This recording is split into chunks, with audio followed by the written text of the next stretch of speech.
अस्सलाम वालेकुम, welcome to my channel. और थैंक्स करूँगा सबसे पहले मैं जिन लोगों ने मेरे चैनल को सब्सक्राइब किया है और आप वीडियोस को शेयर करते रहें ताकि ज़्यादा से ज़्यादा लोगों तक तालीम पहुँचे। अच्छा, आज हमारा स्टैटिस्टिक्स में जो लेक्चर है वो है इम्पॉर्टेंट टूल्स ऑफ प्रोबेबिलिटी। ठीक है, हमने लास्ट क्लास के अंदर जो देखा था उसमें हमने basic concepts of important tools देखे थे, जिसमें हमारे पास परमुटेशन था, कॉम्बिनेशन था और काउंटिंग टेक्निक्स थी। तो आज हम काउंटिंग टेक्निक्स के जो है कुछ क्वेश्चंस को करेंगे, ठीक है, और समझेंगे कि हमें ये कैसे पता चलेगा कि ये काउंटिंग टेक्निक का क्वेश्चन है या परमुटेशन का है या फिर कॉम्बिनेशन का है। तो लेट्स स्टार्ट द क्वेश्चंस। अच्छा, इसको काउंटिंग टेक्निक्स से प्रिंसिपल्स भी कहते हैं, काउंटिंग टेक्निक्स टूल भी कहा जाता है। ठीक है, तो क्वेश्चन नंबर 1 हम समझते हैं। A man has 4 suits, 3 ties, 2 pair of shoes. In how many different ways can be dress up?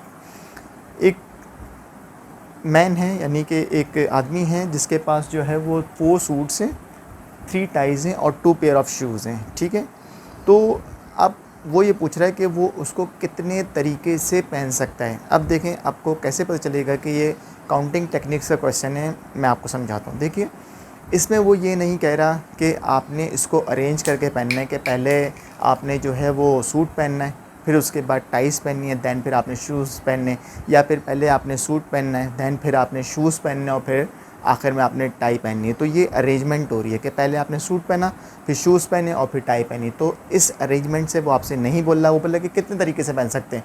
ठीक है, पहली बात तो ये हो गई कि ये आपका अरेंजमेंट का क्वेश्चन नहीं है। दूसरा, कॉम्बिनेशन।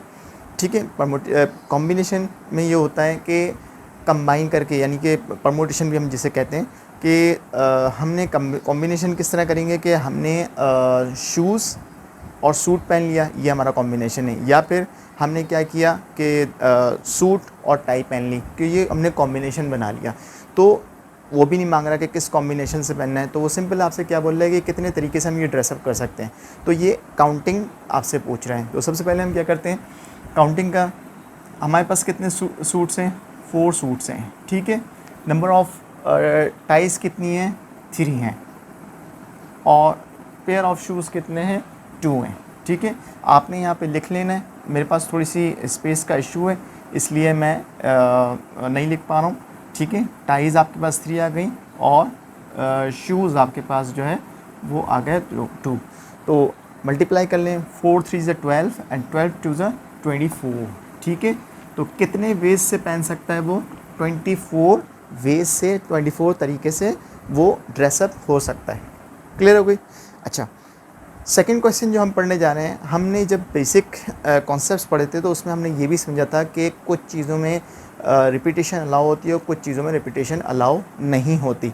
तो हम जो सेकंड क्वेश्चन देखेंगे इम्पॉर्टेंट काउंटिंग टेक्निक का, उसमें हम ये भी समझेंगे कि इसको रिपीटेशन अलाउ कर रहा है या फिर नहीं कर रहा है। राइट, तो सेकंड क्वेश्चन देखते हैं। How many car number plates can be made, यानी कि नंबर प्लेट्स को कितने तरीके बनाया जाता है। इफ़ ईच प्लेट कंटेन, यानी हर प्लेट के अंदर 2 डिफरेंट लेटर्स, क्या हो, लेटर्स कौन से होते हैं, हमारे A to Z लेटर्स होते हैं। ठीक है ना, ABCD जो हम पढ़ते हैं, A से लेकर Z तक हमारे पास लेटर्स होते हैं। तो 2 डिफरेंट लेटर, ठीक है, फॉलोड एंड 3 डिफरेंट डिजिट्स, और 3 डिजिट्स, यानी डिजिट्स हमारे कहाँ से होते हैं, 0 से लेके 9 तक, 0 1 2 3 ऑनवर्ड 9 तक हमारे क्या होते हैं, डिजिट्स होते हैं। उसके बाद फिर रिपीटेशन अलाउ हो जाती है, यानी कि 10 11 1 0 1 1 11। ठीक है, तो ये सब 0 से लेके 9 तक हमारे पास क्या हो जाएंगे, डिजिट्स हो जाएंगे।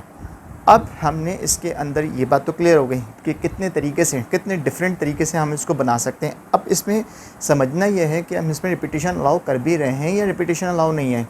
तो वो ये कह रहा है कि 2 डिफरेंट नंबर, यानी कि 2 डिफरेंट नंबर का मतलब ये है कि अगर ए एक दफ़ा आ गया तो फिर ए दोबारा नहीं आना चाहिए, डिफरेंट होना चाहिए। 2 डिफरेंट नंबर्स कह रहे हैं ना, तो इसका मतलब है कि अगर बी एक दफ़ा आ गया तो बी दोबारा नहीं चाहिए, डिफरेंट डिजिट होना चाहिए।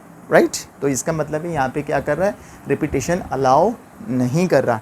इसी तरीके से 3 डिफरेंट डिजिट्स की बात कर रहा है। अगर 1 आ गया तो 1 दोबारा नहीं आएगा, 2 आना चाहिए या कोई और डिजिट आना चाहिए। क्लियर हो गई बात, तो यहाँ पे रिपीटेशन अलाउ नहीं है। और वो पूछ रहा है कि कितने तरीक़ों से नंबर प्लेट बनाए, कितने तरीक़ों से नंबर प्लेट बनाई जा सकती है। तो ए से लेकर Z तक हमारे पास होते हैं 26 लेटर्स। ठीक है, 26 लेटर्स हैं, ए से लेकर जेड तक 26 लेटर्स होते हैं।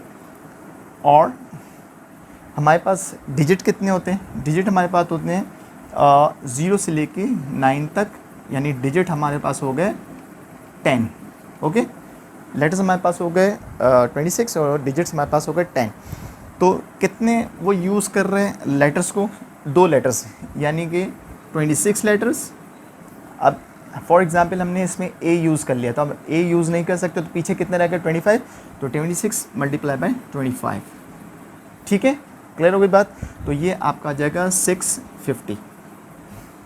26 मल्टीप्लाई बाय 25, ये लेटर्स की बात कर रहा हूँ मैं, 650 हो गया। Now digits. डिजिट्स में हम क्या लेंगे? डिजिट्स में हम लेंगे 10। ठीक है, रिपीटिशन अलाउ नहीं है, इसलिए कितने रह गए पीछे? 9, 8। मैंने 8 तक क्यों लिया? क्योंकि उसने बोला है 3 डिजिट्स, 1 2 3, 3 डिजिट्स। ठीक है, तो 10 मल्टीप्लाई बाय 9 मल्टीप्लाई बाय 8, तो आपके पास हो गया ये 720, राइट। तो इन दोनों को आप मल्टीप्लाई कर लीजिए, 650 मल्टीप्लाई बाय 720, तो ये आ जाएगा 46,800। ठीक है, 46,800 वेज से हम जो है नंबर प्लेट्स को बना सकते हैं। 46,800, 46,800 वेज से हम क्या कर सकते हैं? हम इसको बना सकते हैं नंबर प्लेट को, 2 कार की। नाउ क्वेश्चन नंबर 3, हमने एक तो यही समझना सबसे पहले कि हमने काउंटिंग टेक्निक यूज़ हो रहा है, परमोटेशन हो रहा है या कॉम्बिनेशन का क्वेश्चन हो रहा है, और दूसरी बात रिपीटिशन अलाउ है या फिर नहीं है। ठीक, आइए, हाउ मैनी 4 डिजिट्स नंबर, 4 तरह के नंबर कैन बी फॉर्म्ड, बनाए जा सकते हैं फ्रॉम डिजिट 0 1 2 3 4 5 6। ठीक है, 6 if each digit is used once only. अब आप मुझे बताएंगे कि ये रिपीटेशन अलाउ हो रहा है नहीं हो रहा है? क्या कह रहा है? Digit is used only once. Once का मतलब हर डिजिट कितनी दफ़ा यूज़ होना चाहिए? 1 दफ़ा। तो बिल्कुल आपको क्लियर हो गया होगा कि ये रिपीटेशन अलाउ नहीं कर रहा। क्यों नहीं कर रहा? क्योंकि वो क्या कह रहा है कि हर डिजिट को 1 दफ़ा यूज़ होना है। ठीक है, अब इसके अंदर एक छोटी सी टेक्निक यूज़ होगी, वो मैं आपको बता देता हूँ। वो क्या होगी? देखिए, ये पहले तो आप डिजिट्स गिन लें, 1 2 3 4 5 6 7 डिजिट्स हैं। ठीक है, तो हम क्या करेंगे, चूँकि वैल्यू जो है 0 की 1 से पहले अगर 0 रख दिया जाए तो उसकी कोई वैल्यू नहीं होती। अगर 1 से पहले 0 यानी कि 0 अगर 1 से पहले रख दिया जाए या 0 2 से पहले रख दिया जाए तो उसकी कोई वैल्यू नहीं होती। अगर 0 1 के बाद चला जाए या 2 के या किसी भी डिजिट के बाद चला जाए तो फिर वो जो है उसकी वैल्यू हो जाती है, वो 20 बन जाता है, 30 बन जाता है, 40, इस तरीके से। ठीक है, तो सबसे पहले आप इस डिजिट को छोड़ दीजिए, फर्स्ट। ठीक है, अब आप गिनिए 1 2 3 4 5 6। ठीक हो गई बात?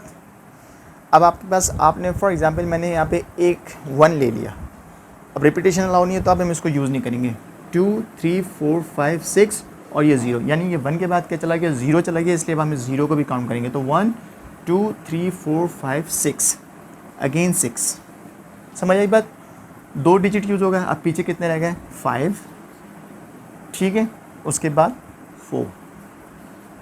अब मैंने यहाँ 4 तक क्यों लिया? 4 तक मैंने इसलिए लिया क्योंकि मुझे कितने डिजिट बनाने हैं? 4 डिजिट्स बनाने हैं। ठीक होगी बात? तो आप 6 को 6 से मल्टीप्लाई कर लीजिए, देन फिर 5 से मल्टीप्लाई कीजिए, 4 मल्टीप्लाई कीजिए, आंसर निकाल लीजिए। आपके पास आंसर आएगा, वो आपने खुद निकालना है। ठीक है, थैंक यू फॉर वॉचिंग। अगर फिर भी कोई कन्फ्यूजन और कंसर्न हो, आप मुझसे आप मुझसे कमेंट बॉक्स में पूछ सकते हैं। नेक्स्ट क्लास के अंदर हम कुछ क्वेश्चंस को जो है अरेंजमेंट के और देन फिर कॉम्बिनेशन के क्वेश्चंस को करेंगे। Take care, good bye.